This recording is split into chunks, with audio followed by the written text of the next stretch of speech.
Hello and happy holidays. I'm Kevin Wood with the Wood Group Realtors at Keller Williams, and welcome to our video blog. Today we're going to answer the question, are you ready to buy your first house or should you renew your lease? But before we do that, I'd like to draw your attention to two links on our blog. First, if you're considering buying a home, click on the home search link, or if you're considering selling, click on the home value report.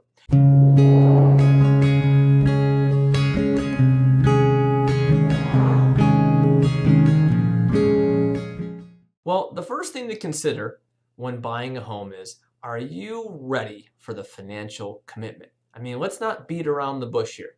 Owning a home requires a substantial financial commitment. I mean, think about it for a minute. The down payment alone can be anywhere from 3.5% to 5%. Now, there are some zero down home programs, but most are 3.5% to 5% and higher. Next up, there are some closing costs, and they're usually 2 to 3% of the total purchase price. Now, sometimes a home seller of the property that you're going to buy will contribute towards your closing costs, yet if they didn't, you're going to have several $1,000s of cost there as well. So, two major expenses to keep in mind. And the third expense is inspections. You want to have a home inspection performed along with a wood report, which is where they search for termites on the property. Or maybe you want to have the air conditioning system looked at because the home inspector found something that needs to get checked out. So that's a big one. The next step is having a healthy credit history.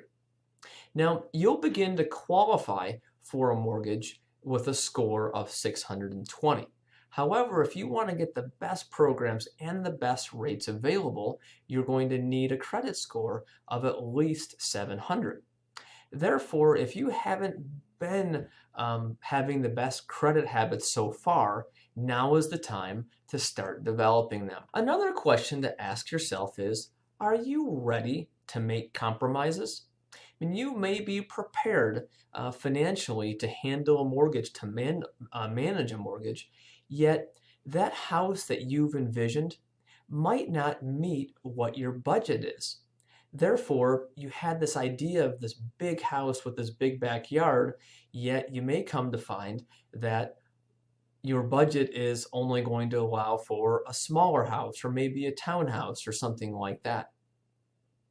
And that leads us right into the next thing, and that is, are you emotionally prepared to purchase a house? I mean, when you're renting, if something happens with your refrigerator, goes on the fritz, you call the landlord. If your rent goes up, you can just move. Yet, when you own a property and something happens, like the toilet breaks, you're likely going to be on Yelp looking for reviews to find the best plumber in the area. Or let's say your property taxes go up due to the value increasing in your home. You're either going to appeal that tax amount or you're going to be writing a check just to pay for them. Having financial and emotional flexibility is key when owning a home. For months, everything may be just fine. Yet suddenly, all in the same week, 3 major maintenance issues pop up. And not only do they cost a lot, but there's a lot of time that is required of you to make those things right. And they just simply require a lot more than money just to fix them. They kind of make you a little stressed out too. The last thing to consider is, has your lifestyle outgrown renting? I mean, if you're about ready to start a family, you're likely going to need extra rooms, extra square footage probably as well, maybe a larger yard for your kids to play in or for a swing set or something like that, or perhaps you want to have a pet like a dog and you just need that space. While with renting, it's challenging to find a landlord who allows pets. Another thing to keep in mind is renovations. If you're ready or you've got this itch to see or try some DIY projects, owning a home may be the next step for you. Because think about it for a minute. How many landlords do you know that are going to allow you to do renovations to their property and you're going to do it yourself? Not very many.